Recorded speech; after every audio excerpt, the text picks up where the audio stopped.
guys, welcome to today's video. I hope you enjoyed that little bit of me struggling with one hand and another hand trying to pour a coffee, trying to make some java in the morning, kind of artistic kind of vibe. Maybe not, who knows, thought I'd do something different. We are blessed with some nice weather. That's what you can see rarely right now in Toronto, but sun shining through. It's currently 9:11, which means I've got kind of around 3 hours before I eat. So today we're gonna do a full day of eating. I'm following right now is intermittent fasting too. So I basically don't eat until 12 and then kind of finish eating around 9. Sometimes I have a cheeky little snack around 10 too. The key to feeling like a beautiful fairy during the fast is, in my opinion, coffee and sparkling water and just doing things that you kind of just not sat around thinking about food.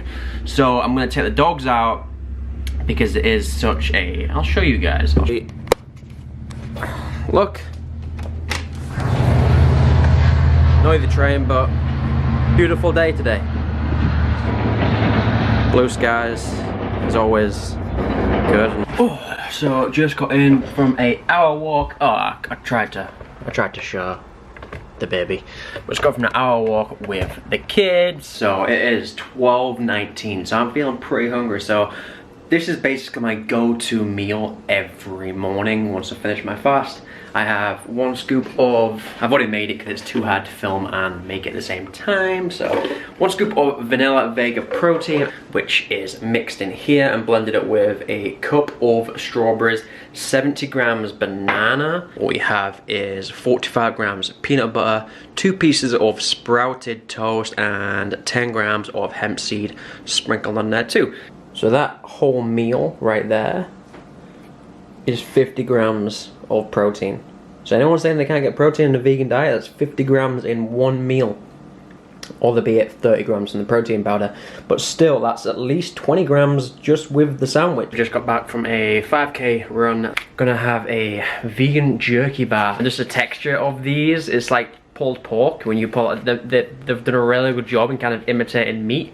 Not that that's a big deal, but someone that I guarantee I could trick someone that loves jerky to thinking this is beef jerky. Like 10 grams protein, 3 grams fat, and 8 grams of carbs per serving. Finally, lunch is made after procrastinating and just chilling with the babies. What we have here, guys, is a cup of red kidney beans, 50 grams of sauteed kale, 30 grams of asparagus, and then 225 of white rice under there, made in this little bad boy. Pretty simple and kind of almost stereotypical vegan meal with the rice and the beans from back in the day when people thought that was the only way you could get any kind of vegan protein, would be combining rice and beans together. But this is kind of around, there's 14 grams protein in the beans, around 6 grams in the rice, and then give or take 2 or 3, 4 with the kale, avocado combined. So we're looking at kind of 20 grams plus protein per meal,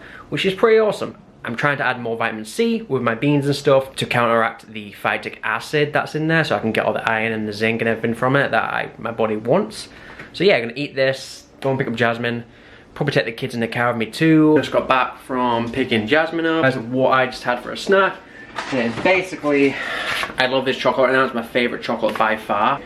Bridget's Giddy, yo, they do loads of different flavors. The orange one, the chaga one, and this is the ginger, so it's got a little bit of a kick at the end. 76% cacao.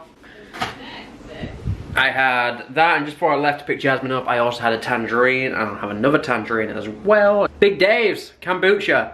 I've been sipping on. Jasmine's not a fan. Tell them what I sip. Of kombucha. Jasmine sips loop. Like a juice thing. Lemonade one is pretty good. I'll sip on that halfway through the day. Also, it's got some black tea and some green tea in there, which is pretty good. Just give yourself a little bit of a jolt. Then yeah, I'm gonna take the dogs out because it's still glorious outside, and it'd be a shame. I think it's gonna rain for the rest of the week. Just got back from our walk, and kind of a daily thing that I'm doing. Nice big old bowl of cornflakes. So 60 grams of cornflakes, 125 ml of soy milk. I'm a big fan of cornflakes. I like boring cereal, although I do put like a little 15 gram of maple syrup on there. And also it has like 30% 6% of my iron per serving, so that's 6% iron in there, and then I will have that to enhance absorption.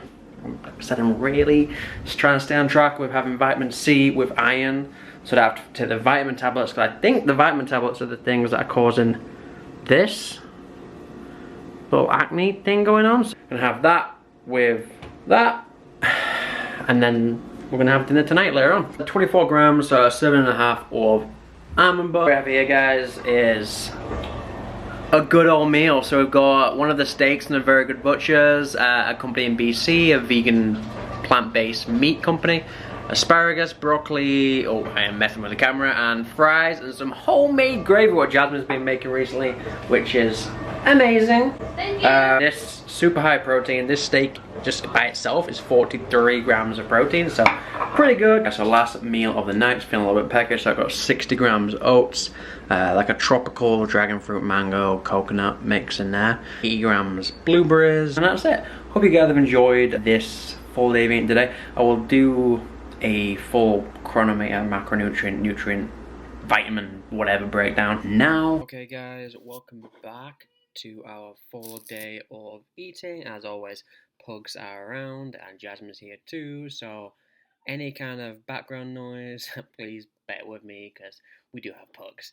So yeah, this was yesterday's full day of eating, as you guys saw. But yeah, this was basically what I ate all day yesterday, and I tracked it all on Chronometer. You can see all of my supplements. So I have a protein shake for breakfast, as you guys saw, my D3K2, omega, iodine, zinc. We hit 2,932 calories yesterday, of which was 169 grams of protein, 339 grams net carbs and 81 grams of fat, so 410 carbs altogether minus the fiber, 182% of fiber. You can see we hit pretty much everything over, or if you look at like stuff like vitamin E, which I know a lot of people struggle to get on a vegan diet, if you're not eating a lot of nuts or oils or nut butter.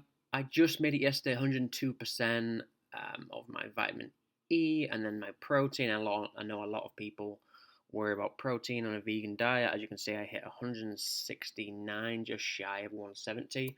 I'm about 172 pounds, so kind of the gram per pound of body weight works out there too. Or with that, the 11.2 grams of leucine, which is pretty awesome. It's basically the biggest muscle building amino. It's kind of like the funnel amino that kind of tells all of the others to start building muscle. But some people would say it's kind of high. I know I've seen a few vegans on YouTube doing full days of eating, coming in a lot lower, kind of like the 40-50 gram mark. I like to get a decent amount of fat in my diet. I don't think that's too high, 80 grams. I used to get 100 grams a day when I was eating an omnivorous diet.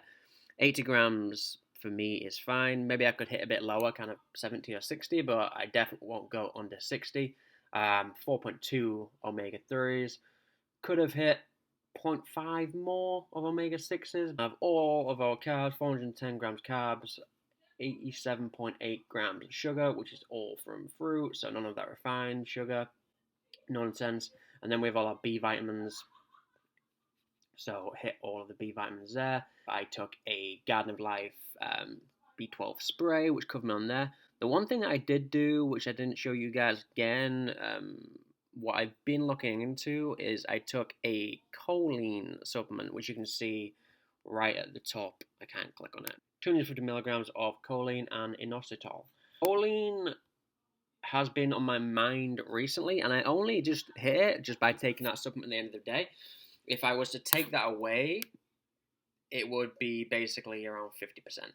So that choline supplement just helped me hit my choline for the day. Choline is seen as non-essential because our bodies do make it in small amounts. Some of the biggest foods you can get it from are stuff like egg yolks, meats, which obviously in a vegan diet we don't eat. It's important for your nervous system and brain, so I'm just keeping my bases covered and taking that for the moment. I took it before bed after reading that it can help in sleep, and you know what? I did fall to sleep pretty easy last night, and my dreams were pretty vivid. So whether that's to do with the choline and the inositol, who knows? But yeah, I'm carrying taking that. It's a small amount, and it just keeps me covered. All of that covered there. A, C, D, E, K, 411% in vitamin K, in fact, the most coming from kale, of course. Vitamin C, keeping my immune system strong.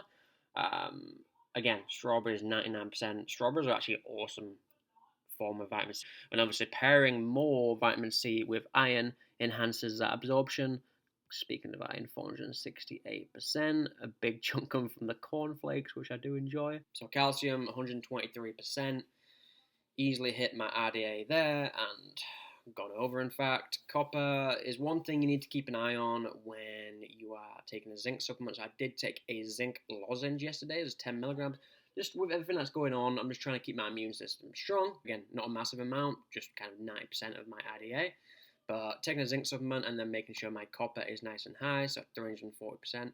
Iodine is a tough one if you don't eat seaweed or seafood. Obviously, if you're a plant-based vegan eater, you don't eat seafood. But seaweed, I'm not the biggest fan. I know I could get some nori or wakame. I might start doing that and kind of making some sushi rolls at home. I'm sure I'd enjoy that. I do like sushi. Vegan sushi, of course. But what I'm doing right now is just taking a Genestra liquid iodine tincture drop supplement. It's literally one drop, and that covers you for 150 micrograms of iodine for 100% of my RDA. So that keeps me covered. Magnesium, nice and high. A lot of that comes from the oats and the peanut butter. Manganese, you can see I've actually hit 11 milligrams on the dot, which is quite impressive. The upper limit being 11 milligrams. Phosphorus, potassium 151%. Selenium, a lot coming from the wheat gluten from the steaks we had. Sodium, it's not as high. I couldn't find on Chronometer red kidney beans with no sodium added. The kidney beans I do have, the canned ones, are no salt added, so it's not as high as that. It's probably like 1500 milligrams, which is bang on. And then just short of 25 milligrams for the zinc. So that's a full day of eating and a full breakdown there, guys. Like I said, I could maybe bring my fat down a little bit, but I'm not too worried about that either. Just got to show that eating a plant-based vegan diet, you can hit all of your stuff. I think supplementation in this day and age, because we don't live in the wild and we don't have the resources where we can just go and eat and graze all the time, which I think humans are kind of designed to do, maybe like cows, just eat and eat and eat. We don't have that availability. We kind of live in an artificial world, especially in the West. So I think supplementation definitely does play a part, and I definitely do use supplements, as you can see, to aid my diet, and I don't think that's an issue. But yeah, thank you for watching, guys. Let me know what you guys think about this. Obviously, comment if you want to talk to me. I love chatting with you guys. And let me know what videos you want me to make next. I really enjoy doing this. So yeah, thanks for watching, guys. I'm going to get some more food because I'm hungry now again. And I will see you in the next one.